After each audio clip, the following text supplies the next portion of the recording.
You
might talk to him about what you think.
Get another call from San Francisco on a different phone number. Oh, really? The same thing? Yeah. Wow. Huh. Yep.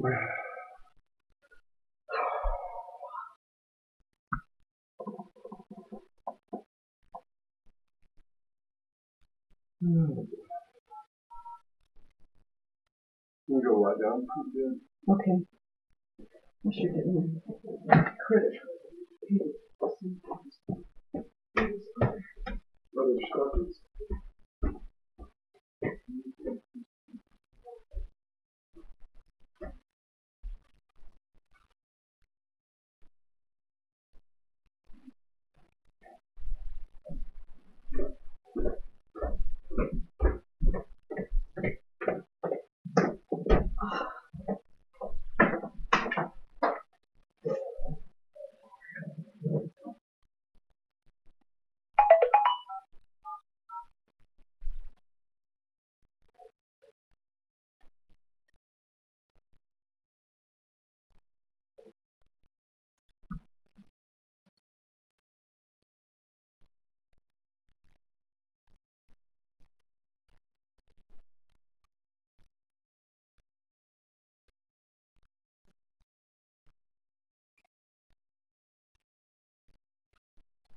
Hi, we have a reservation for March 16th. Our cruise, let's see, booking number is 8925931.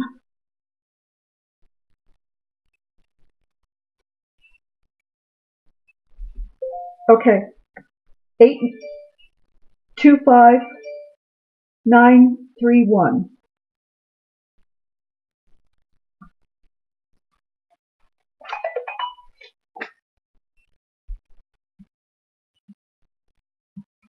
Yes. Yes.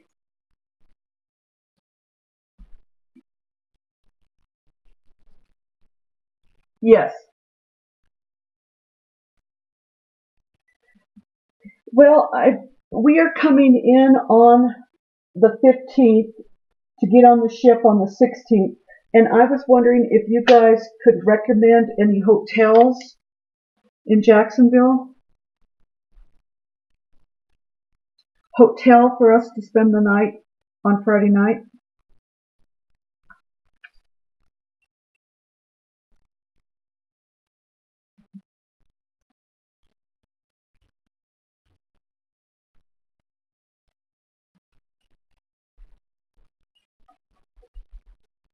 Okay.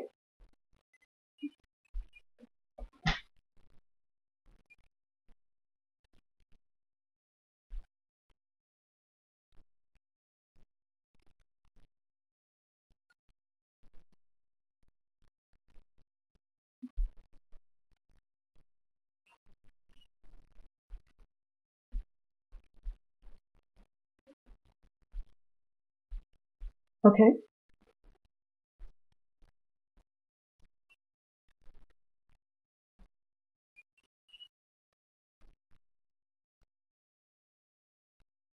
Okay. Now, okay. Will we need to get a taxi or something to get from the hotel to the ship?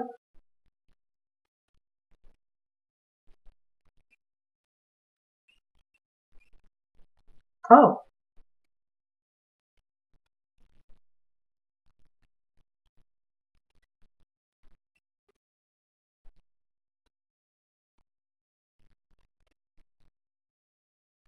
Oh, okay. So I should maybe check after the first of the year and see if you're going to be docking there.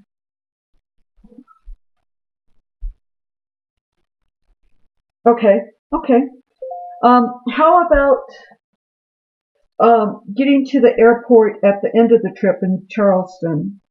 Do we need to call a taxi to get us to the airport? Okay. Yes.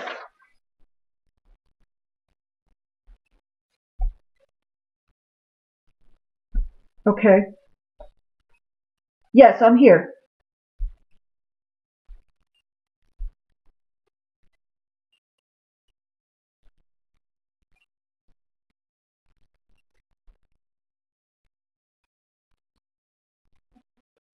Okay.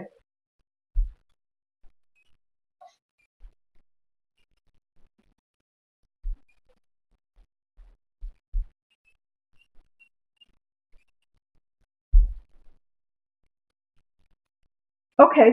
All right. Okay. Great. Okay. That sounds good. Also, I'd like to make a payment.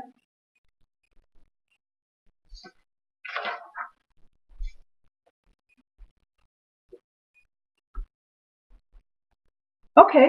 Great. I'd like to also make a payment.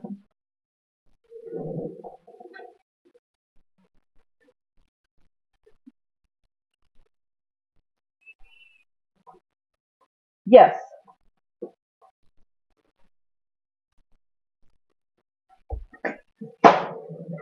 Yes.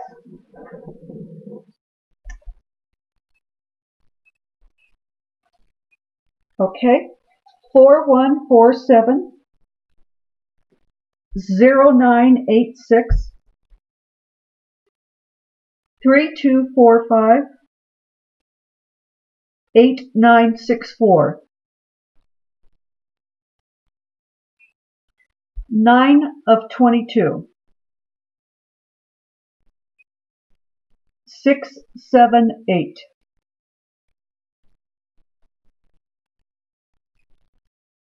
Yes.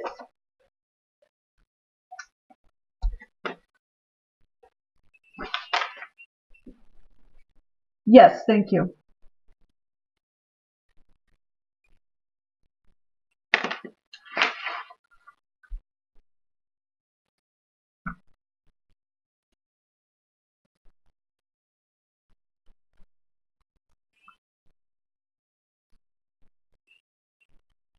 Yes.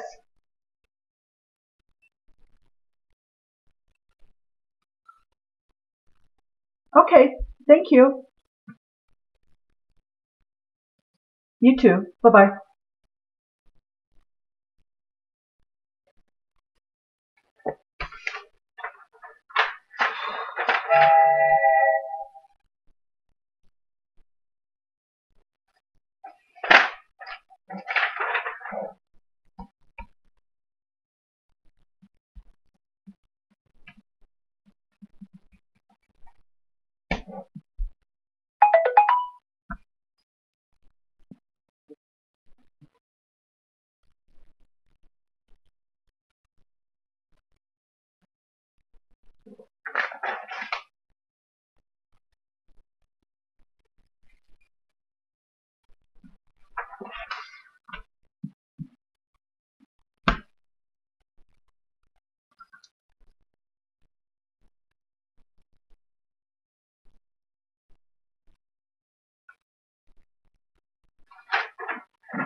my first inclination was to say, oh, this was her happy place. No, that's too common.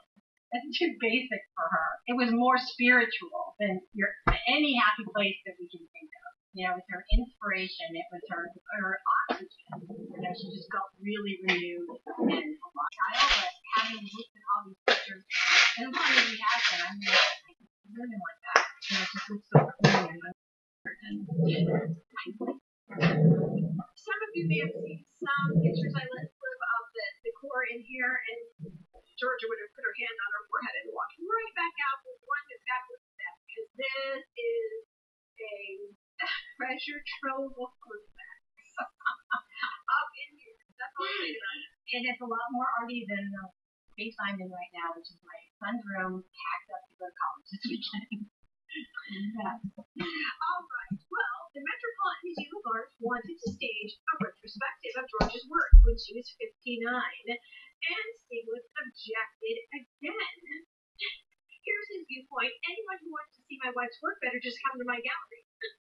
Yeah. Dude, it's an honor. No woman had ever been offered a retrospective at the Metropolitan Museum of Art. But New Mexico had filled George with steel, frankly, and he didn't win this time. The show must and did go on, and it was a great honor and a great success. Yay! I just think it's so cool that she becomes this person because she's in New Mexico. You know, she likes who she is better. You know, when somebody breaks up with you that you don't want to, and you're like, I just like who I am with you. Well, she likes who she is with New Mexico in her blood. And yeah, you go. You show it at the Metropolitan Museum of Art. Well, Stieglitz felt ill while Georgia was in New Mexico, grievously ill, though she didn't come back when first summoned, admittedly, which shocked people, once she realized how serious it was, because I'm here to tell you, he had the boy who cried wolf in a lot. And after a certain amount of that, you're like, you tried this malarkey last time. So, yes, at first she thought it was another one of those things, but once she realized it was real, she did come immediately. Yeah, he had suffered a stroke, and she rushed back to be at his side. Of course, the mistress was already there. But they took turns sitting by his bedside. I know we're trying to kill him off here, but earlier in their relationship with the mistress, she was pregnant, and there's talk that it might have been his child, and he was so involved with his pregnancy. He was excited, worried about her, and all the things that Georgia wanted for her own self, you know, the child with him, she was watching him do this with his married mistress. So, yeah. So he died, and Georgia buried his ashes at his favorite summer destination, his family's place in Lake George, though she never would tell anyone where. Oh, yeah. You'll find some sources that say that she buried them near this tree by his parents' house, right on the shore, but you don't know. That's kind of cool. And then later, some relatives of his that were trying to get a new well dug, or like just kind of tell us if where we plan to dig this well, the attached plan is going to run through him. And she's like, maybe, maybe not. And they're like, well, I guess he's going to be just part of the house. And she won't tell us where it is. So after 3 years of hard work straightening out his affairs, there were a lot of requests of art to museums. He was actually taking payment in art for a lot of things, like who took this, what year is it from, where I need art to go, where do his papers go. I mean, there was a lot to do. Yeah, he had like 800 pieces of art that weren't his for Georgia. They had to go somewhere. And she found places for everything. You know, she was very meticulous and very thorough, and she went through everything and got it to where he would have wanted it, which was really sweet. So, since we're on Georgia's side, we can just salute to Dorothy. We don't have to feel bad about her, but if you think about it, that's a pretty crappy thing to do. But I see why. Yes. Well, Georgia was finally able to wash New York out of her hair completely and moved to New Mexico for good, full time. New York right out of my hair. Sorry. Oh, that geographically and emotionally complicated career of her marriage to Stieglitz was over. Well, the art world, and after a while, it just didn't seem to share her passion for New Mexico anymore. We've seen that, it's not new. The pace of novelty everywhere in the world. If you think about how fast, like once the 20s hit, woo, it was like a hell going downhill, wasn't it? Because the pace and the way things changed. Now we're a little more used to it, but like think about people trying to accommodate themselves to the pace of just change, change, change. Well, she was completely comfortable with that. I don't have to be in lockstep with everything. I don't care too much about the art world, what politics think anyway, and I don't see that it matters too much what they think of me, which is good for her. And totally fitting with her personality, how she's always, she's going to do things her way. If anybody's on board, that's fantastic. If they're not, that's okay too. And I am loving the way that she's living right now. She has her nice house that was actually plastered by women, which she actually found quite lovely. She worked on an extremely complicated garden, organic, of course. But she even said, I have begun work on a project that is going to take me 25 years. Because I don't know anything about this. And it takes a long time to see if you're getting the right picture. And so she was intrigued. If only she had another life, maybe she would have taken up gardening. Because the way she started to approach that makes me think of the way she started to approach painting. Like she would sit there and just look at plants. Not as an artist, but, as a, I don't know, like a cultivator of nature. I just love that. Also, she became a cultivator of hearts and minds. Anyone can just plug down money and move into a house. Although, think about it, it's kind of like an expat moving into a village in a foreign country. Although New Mexico was within the United States, they were very suspicious of her at first. But she took care to hire more people than she actually needed to do anything. That's the way to get their country. No kidding, no kidding. And then she took the local kids in her car to the big town to the movies one time a month. That's pretty cool. She loaned her car to the local baseball team so they could go to their baseball games. She built a gym so the kids could have somewhere indoors to play. She paid for a clean water system for the whole town, even though her own house had perfectly good water. She did not have to do it to get clean water for herself. Yeah, I kept thinking throughout this whole thing that I would really love to hang out with her. I liked her so much, and she would have no time for me. She was very capricious though. With whom she liked to hang out with, because she didn't. I mean, it was almost like anyone that came to the door had a chemistry test.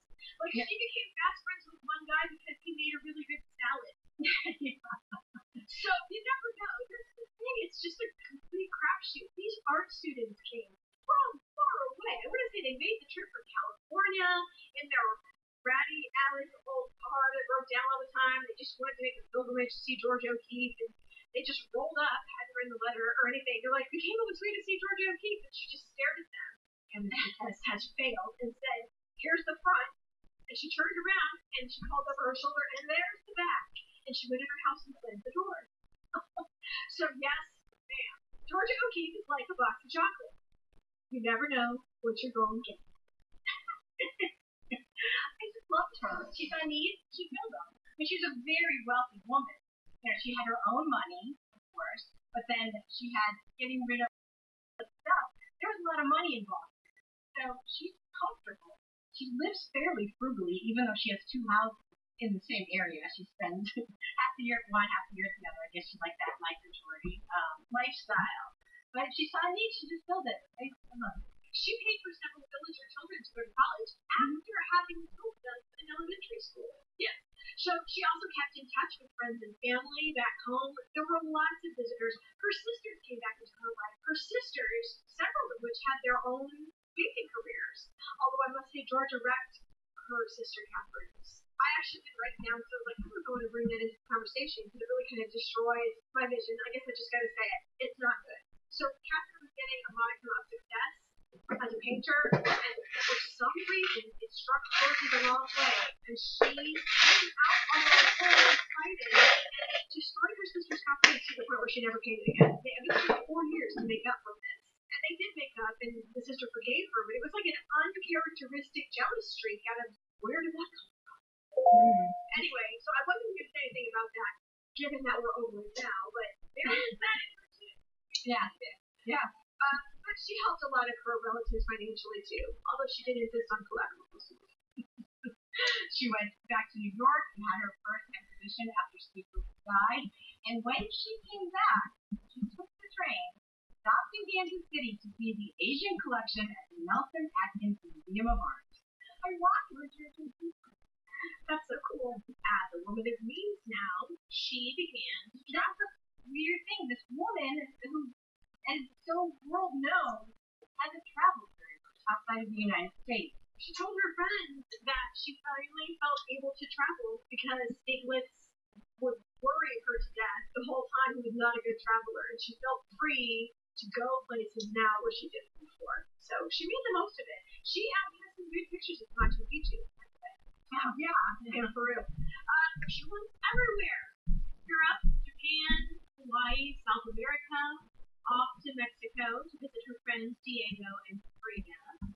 Frida was actually bedbound this year when Georgia O'Keeffe came down to Mexico to call upon her and commiserate. And I would like to point out, although we forgot to mention it before, that the year Georgia had her breakdown, back in 1932, Frida Kahlo had written her a letter asking how she was and saying that she'd never forgotten her from their meeting in New York and expressing concern that she was so sick, upset. So these two artists had a sort of mutual admiration and a mutual support system, and I was very gratified and surprised to read about that. Meanwhile, Georgia O'Keeffe continues to lead the active lifestyle that I, much younger than Georgia O'Keeffe at this period of time, cannot even aspire to. I mean, girlfriends went whitewater rafting in their 70s in Colorado. No, it's, and they're like, you don't have to row, and she's like, if I can't row, I shouldn't be in this boat. She was a big proponent of physical exercise. You know, she was always walking, and there's a video of her just like racing up this old ladder in 90. I have to tell you something about that Colorado trip that I think is so funny. You know how she feels about rocks and gold and gel and blah blah blah. She's in Colorado and she's collecting cool rocks. And then they got her it's an all skate. We're all gonna collect cool rocks. And so everybody had a little rock collection to take home with them. And the guy is like, these rocks, the boats can't go down the river like this. These rocks have to go. And Georgia looked around with a big smile and she says, mine aren't leaving. And everyone else was forced to throw their rocks overboard. Wait, the group that she went with, they were like, it's her family. It's like this big group of her family that took this 11-day trip down the Colorado River, camping on the side, rafting, family vacation. Well, she's in the epic voyages of the sort I wish I could take. Maybe someday. I've not built up my capital to quite the extent. Georgia had, of course. That might be a problem. Well, anyway, all this traveling by airplane to the exotic places led to a whole new series of clouds seen from above. Some of these are just giant. Like, I'm talking flowers you thought were giant. No. One of these is 8 feet by 24 feet. And similar to the way that Bartholdi had built that one statue within an inch of the ceiling of his workshop, the only reason this thing isn't longer is that George's workshop is 24 feet long. Otherwise, it would have been a lot longer. That's what I thought. It is currently at the Art Institute in Chicago, if you would like to see that. Well, I like how she lives. I do. I like how she lives. She makes friends out of assistants and the wife of the gas station owner down the road. What did they have to say? Anyone who could cook. She noticed her. We said the Hyatt Regency Okay. is usually like across the street from where they dock. Mm-hmm. She didn't have information right now about if that's where the ship is going to dock or not. Mm. But that's where they've done it before. Mm-hmm. So I'm trying to. Let's see.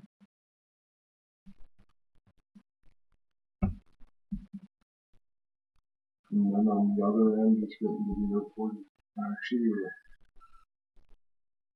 did you ask me about? Thought I heard sirens. Yeah, I heard something.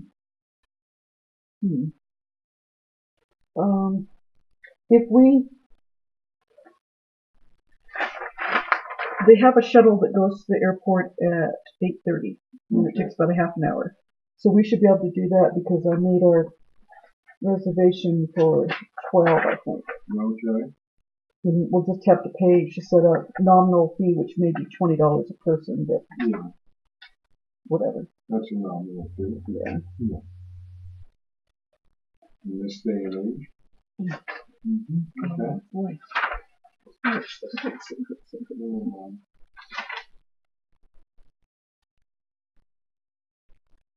23rd, Charleston. Yep.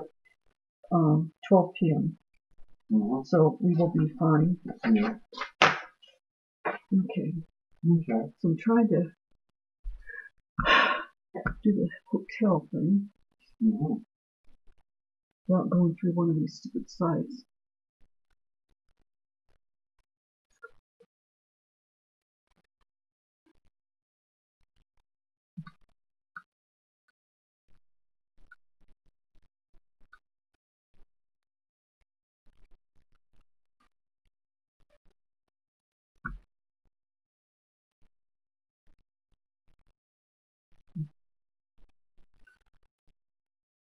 Moving down to a very small pile, and I think Mike Carter's left them. No. There's only one guy in the.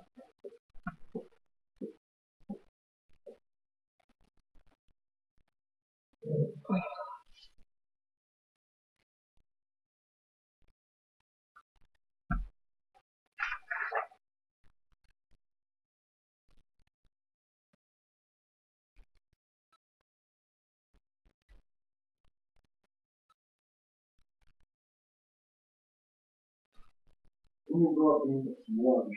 Okay.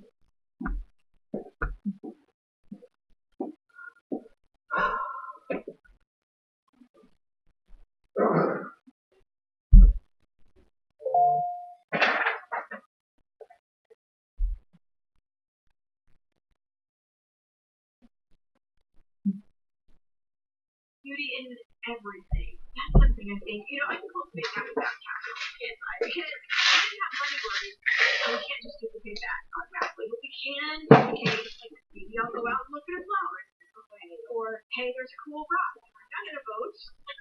Oh my god, I have another rock story. I didn't even believe this. See, all these stories about Georgia keep making me laugh. Okay, so her friend, not this trip, a different trip, picked up this rock and Georgia really admired it. And you could tell she really wanted it. And so her friends decided to play a joke on her. Because they weren't that attached to the rock, and she really was. They were like, oh no, I want to keep this for my shelf, blah, blah, blah. They had a party and purposely left it on the coffee table in plain sight. And everybody at the party that Georgia knew this was a trap or a setup. And everyone was watching. And sure enough, Georgia went over and put it in her pocket. And they didn't say anything about it. They let it go, but it was like everybody got to take a shot when Georgia stole the rock. That's right. Well, anyway, so I like her. I like her group of friends. Full of contradiction. Yes, that's the part. She said in her life, I've been absolutely terrified every moment of my life, and I never let it keep me from doing a single thing I wanted to do. And at this point in her life, that's exactly what she's doing. She is killing rattlesnakes. Rattlesnake. Wow. I hope she ate them. I think she really hated them. Because she ate meat, right? Oh no, she was a big fan of the beef. Yeah. But she took a special pride about being a good forager and, getting herbs from the land and growing beans. And it's got to be hard to grow things out of the desert. And she was really, really managing to get quite proficient at growing food there. So anyway, there's that too. I will tell you, she has been set up as a feminist icon. And there are times we come across this in our reading.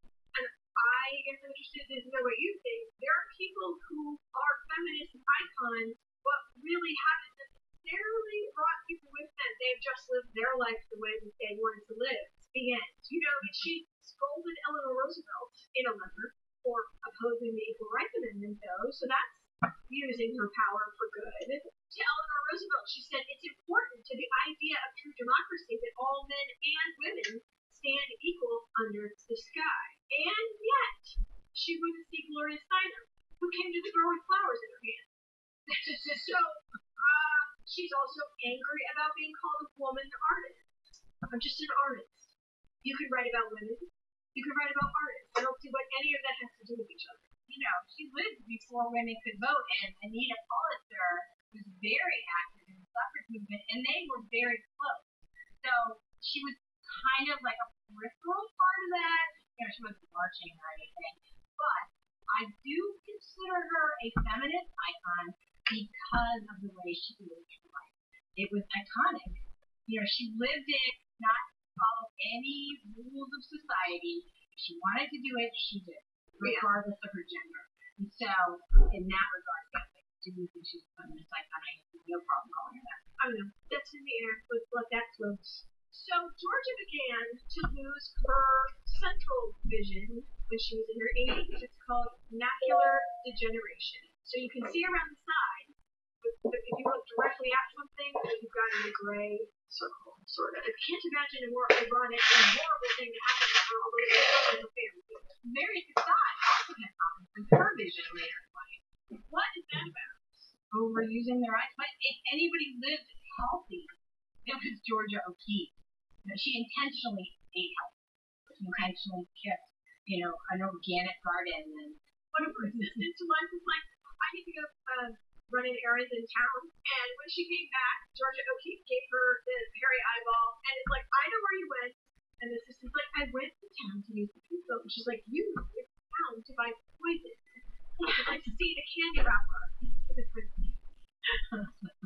Like her diet was so healthy, and her friend is like Hershey bar. Oh my goodness!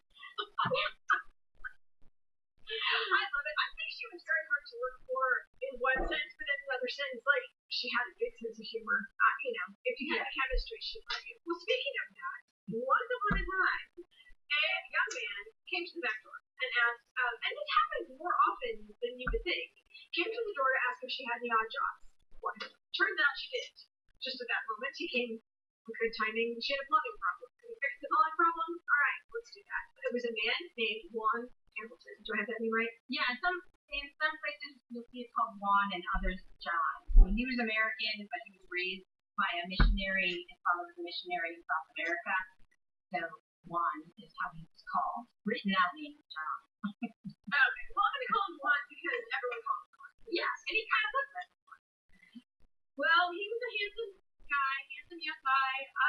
In his late 20s, early 30s, he was 56 years younger than Georgia. He'd come to the door, did his work. She had some other stuff for him to do. Can you crate up a painting I need to send somewhere? And like, who can crate up a painting? I don't know. But he did it well enough. He had not come as a cold caller, as he marketed himself. He was actually an aspiring artist.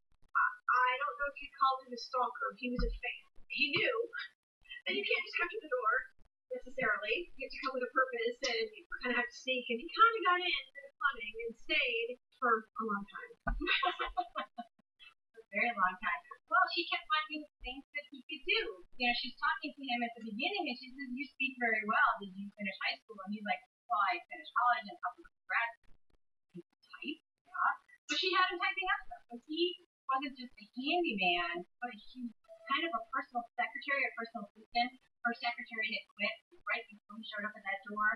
So he did everything. And I think he's one of those people that people either thought he was a gold digger or they thought that he was the best thing in the world because they had a really good friendship. She took him as an artist under her wing, something she had never done, helped mentor him. And he, in return, as her eyesight was going, taught her to make art. Because she could do that without looking. Now, in all of her work, there's two different examples of statuary. Now, let's call them two. I think the second one has been reproduced in different sizes, so I don't know if that counts as one. So one was from way, way, way back in 1916 that looks sort of like a weeping figure that actually appears in several of her paintings. And then one that looks like a big spiral that was actually modeled in 1946, but keeps getting reproduced. I know there were some new ones even in the 70s, but it's surprising to me that she never really worked in that medium, and not even now. Now she was working on pots with the visiting potter, but never really went back into sculpture, which you would think would be something you could fall back on, tactile, after your vision goes. But she really didn't have any interest in moving towards specializing in it, and so that's not her art. I can respect it, but I wish she had gone there. So she and Juan, the potter, lived together, and he helped her out domestically and professionally, and that's that. It's a very controversial relationship. I mean, man, you should see the inspiring chapter in the book. I mean, but then, right, she helped him get out. I don't know. I wasn't there. It just seemed like a very sweet, mutual respect, and they were both able to help each other. They both came at the right time in their life. They were recently divorced. You know, they just worked together. She never had a son. She kind of looked at him like a son. There is some talk out there that they had talked about marriage, but I think it was really just for legal reasons, not any, sexual reasons. Well, he is a very polarizing figure, definitely. You either look at him like a nefarious opportunist, or you look at him as someone who gradually got closer and closer to her until, honestly, he was the most important person in her life. And he genuinely was. Their relationship got closer and closer and closer and closer until he was literally handling art deals for her, correspondence, had to go through him, and people started to learn there's no point writing to Georgia because it all goes through his hands anyway. Friends would call and he would put her on the phone, that kind of thing. That's where it gets a little alarming for me. Now, was it at her request as she started to withdraw from the world? We'll never know. There was a period of time when he had gone off to see some family, and another young man had appeared and started doing some odd jobs for her, painting the trim. He wasn't a painter. As far as their relationship was, he was painting the trim. But then she had an idea. Can I try this situation? I can't see very well. I can see around the corners of my vision. If I write some lines, could you be the draftsman and apply the colors where I tell you to this new assistant?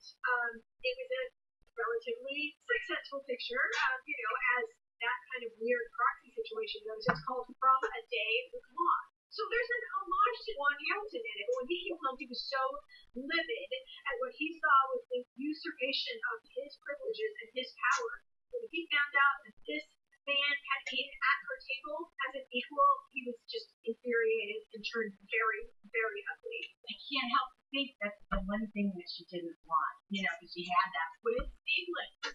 Yeah, you also see the echo. He's an interesting fellow, very lots of depth, I think. Yes. And ultimately, as she got older, he had complete power of attorney over her affairs. Complete control of her assets. There were some worries about elder abuse and intimidation. Later investigations during the controversy about her will showed that George's last years could possibly have been full of hostility and manipulation, though she was physically very cared for.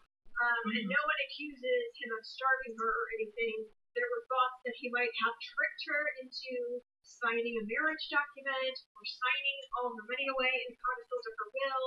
It's he said, she said at this point, and Georgia was getting a little unable to do the she said part. Right. Flip side, she bought a very large house and she moved in with Hamilton. They got married and had a couple of kids. She moved in with them towards the very end of her life, so she could take care of her. I don't know. This is one of those things that you could make a movie about, this relationship, and have the ending go. People just don't know. One of those really cool movies. Somebody write that. Okay, how about this for a quote? Juan might have felt affection for her in the beginning, but only in the beginning. In the end, it was an estate. Juan, his patience just got frayed. He felt overburdened. He vented his rage on Georgia. He could intimidate her by shouting. There were things she would have liked to do, like to see other people or go around more, but she was afraid of making him angry. Said the housekeeper. It was mean to her a lot. Like I said, I don't know how to look at this guy. I can't decide on this one. Yeah, I don't know. I hate to think of it ending this way. After so much independence and being herself, overcoming everything. Being afraid all her life and never letting that stop her from doing anything. And then here she was, maybe bullied, independent at the end of her life. Or maybe not. I can hope for maybe not. Well, it wasn't as bad as there's clearly elder abuse at the end. So speaking of that, Wallace Simpson and her husband, who we know from our podcast as David, keeps guests in the desert. Worlds are colliding. Yeah, that was many years before we should have mentioned that. But Georgia died on March 6, 1986, in the hospital in Santa Fe, age 98. Georgia O'Keeffe died alone. According to her wishes, her ashes were scattered over the landscape she loved outside of the Ghost Ranch, and so she has become a part of the world that she painted. And we have reached the end of the life of Georgia O'Keeffe. After her death, there was great public controversy about the contents of her will. Ultimately, the family and Hamilton and the legal system of America reached an agreement that was good for everybody and seemed fair. He did receive a substantial legacy, but not everything. And many museums throughout the country received works of art from Georgia O'Keeffe's collection. Georgia O'Keeffe had a long, very full life. Man, it was complicated, wasn't it? And we skipped over so much. You know, a lot of times, like, well, we got all the high points. And we did get a lot of the high points. But there's so many other, like, little stories within all that we just couldn't possibly get.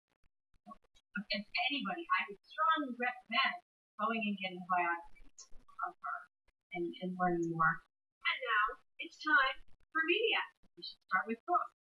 Unlike a lot of our subjects, there are lots of biographies and information and art books and art theory books. I mean, there's so many books on Georgia O'Keeffe that we have to narrow it down. I dropped mine down to 2 biographies.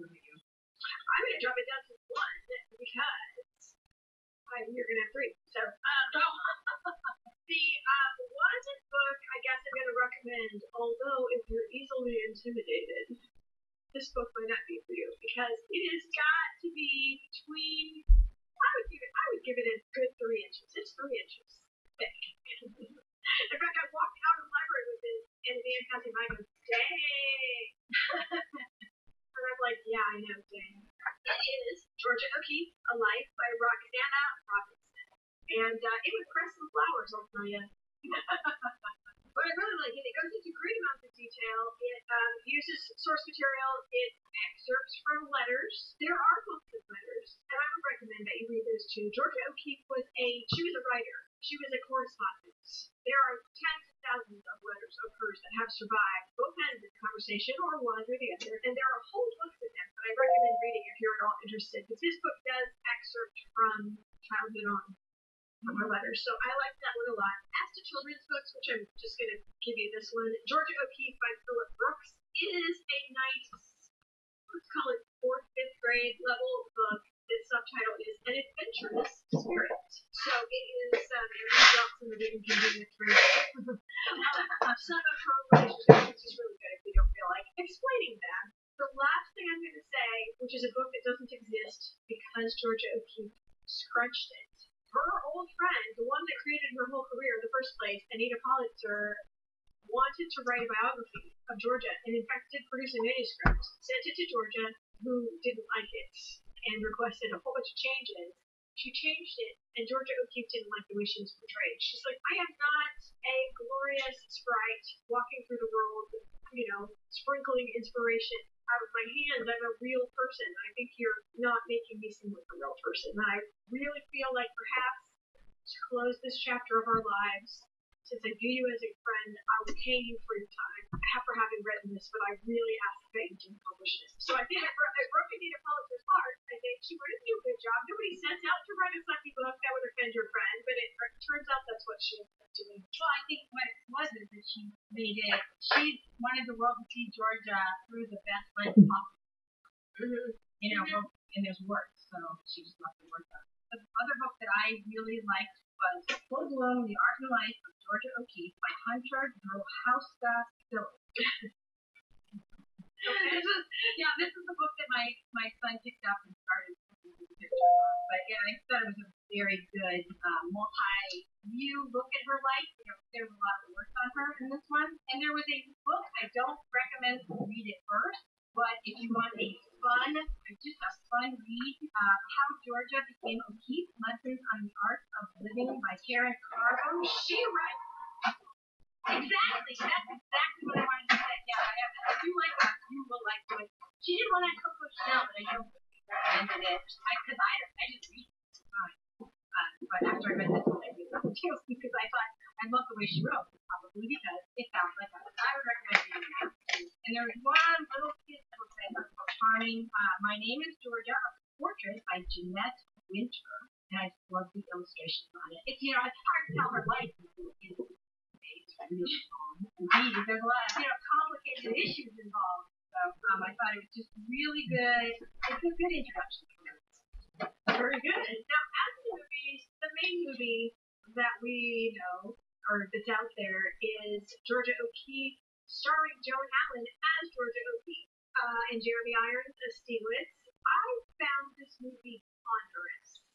I did. I didn't love it. I do, however, love the portrayals of both Stieglitz and Georgia O'Keeffe. So do with that what you will.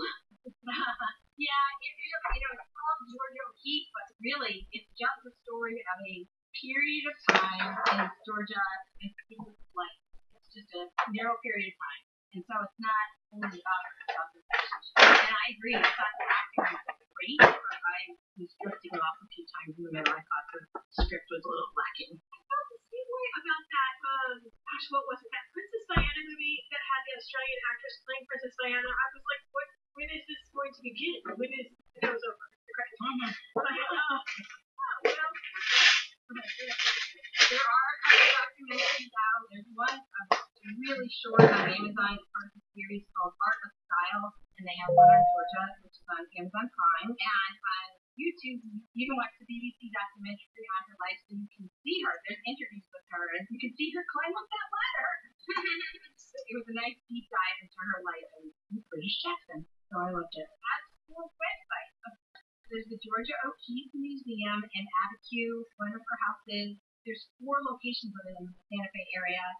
There's no virtual tour, unfortunately, online, but if you're going to that area, you can definitely go to the o'keeffemuseum.org and find out what to do. There's so much. Another, this is, I was trying to remember what this website was. I'm going to link you to an article at the Jewish Women's Archive, which is also a podcast about Jewish women in history and issues that they have currently. But there's a nice article on Anita Pulitzer in there. And personally, I fell down a rabbit hole when I went to that website the first time. So have fun with that. Oh, they're fun. And the podcast is called In the Talk. It's really good. It's really good. I think they have one a month. It's a great resource. I really. Now there are, of course, lots of museums that have Georgia O'Keeffe holdings, shall we say. Among them, the Art Institute of Chicago has quite a lot. The Metropolitan Museum of Art, and also Crystal Bridges Museum in Arkansas, the one that paid so much for that painting of Jimson Weed, really, really, really wants you to go visit their website. So. Okay, every time you search, there they are. Sponsor that right at the top. So let's give them a little click, just to say, okay, we got you. Thanks for spending all that money and getting a hold of that thing. That's really cool. And it is really cool. So, also, I found an article in Harper's Bazaar about Juan Hamilton and kind of the mysterious man that we can't really put our finger on. So here's some information about him. How about this? The Ferris Bueller scene? Might as well. With the painting, I've got an analysis of that scene and why art is so important. And it really, really analyzes that scene at the Art Institute in Chicago, including Cameron's reaction to his painting. So there you go about that. There is on Sky TV a series that I'm even going to have to bleep the name of called Psycho that ran on British TV for 2 years, in which the main host is a psychoanalyst, and she talks to women from history about their deal. And you can find people like Mary Queen of Scots there, but I can't find a video of the Georgia O'Keeffe episode. All I can find is an IMDb link that there was an actress who played Georgia O'Keeffe in this show. So if anyone can find me a link to that episode, that would be great. It looked cool, sort of cool. She interviewed Lot's wife. It was very short. I'm glad I turned around. Yeah, she said, I see in your notes here you were told never to look back. Do you want to talk about that? So that was kind of funny. It pans over to the couch, and it's just like a piece of salt. Chicken for women laying on the couch, and they hold for a very long time, and then that section's over. I just thought that was kind of funny. A link to the Bowery Boys podcast episode about the infamous Armory art show, and also, as everyone is, She makes an appearance on The Simpsons, so we'll send you a link to Simpsons Wiki about that. And also a very inappropriate scene from The Family Guy. We don't expect anything less or more of The Family Guy. Georgia O'Keeffe would ask the true meaning of her flower painting. And there is a really inappropriate gesture that she makes that I can't talk about. But there it is. Listen to it. To that, she is not and has never been, as far as I can tell, an episode of Drunk History. So that might be our in. If anyone wants to suggest to the gentleman in charge, that would be an option. Yeah, that would be a good one. I love that. And that will do it for our coverage on Georgia O'Keeffe. And in closing, Georgia O'Keeffe is known as the mother of modernism. She created an impressive body of work during her lifetime, always finding a novel way to express what she wanted to say through her art.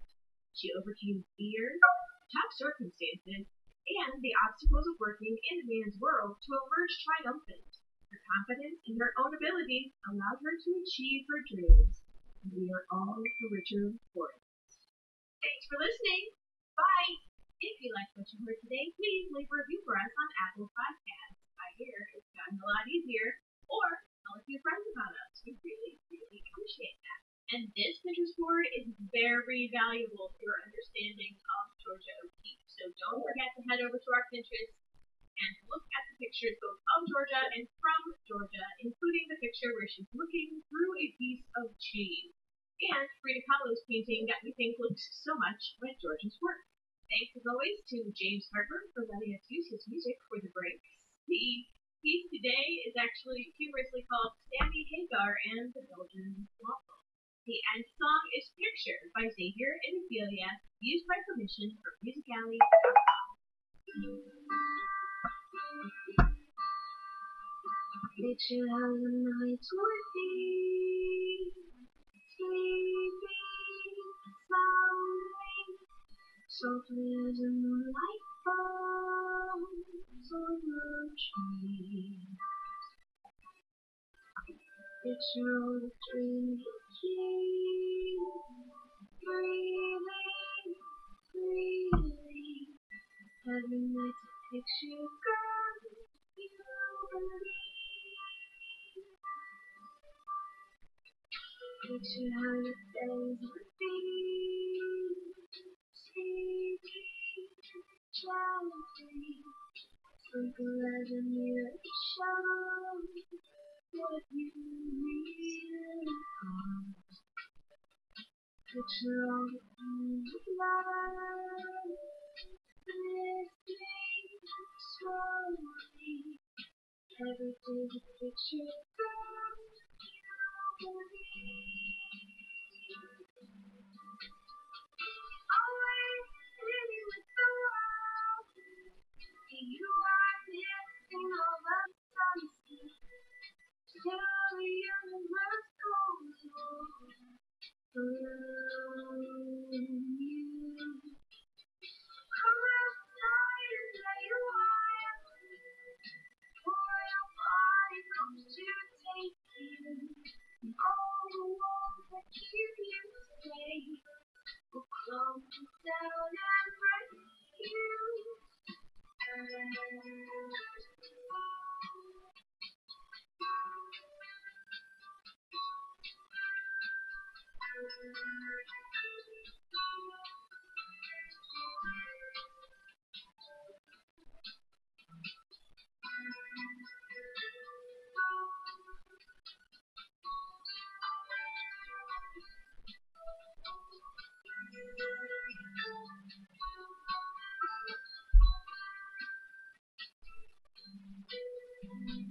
Always living with the world. You are missing all those sunsets. Till the universe goes on around you. Come outside and play a while. For your body comes to take you. All the walls that keep you safe will crumble down and break you. Picture you are beautiful, and you darkest times with a smile. It's now that you are loved, and you will see all the other picture goes and by. She's there inside. She's there inside.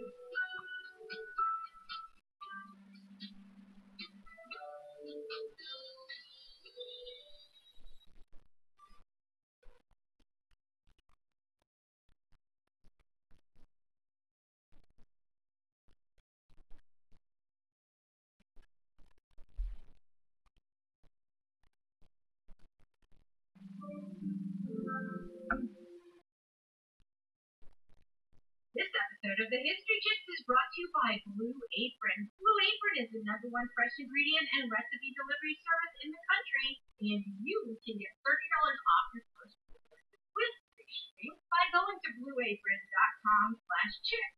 That's blueapron.com/chicks, CHICKS. The History Chicks is also brought to you by Third Love. Bra shopping is in drag. Third Love's Fit Finder quiz recommends a bra that's right for you, so you can skip all that dressing room hassle and find the perfect fitting bra in minutes. Go to thirdlove.com/chicks to find your perfect fitting. Try it for 30 days for free. Just pay $2.99 for shipping. That's thirdlove.com/chicks. And another one is for one quarter San Francisco.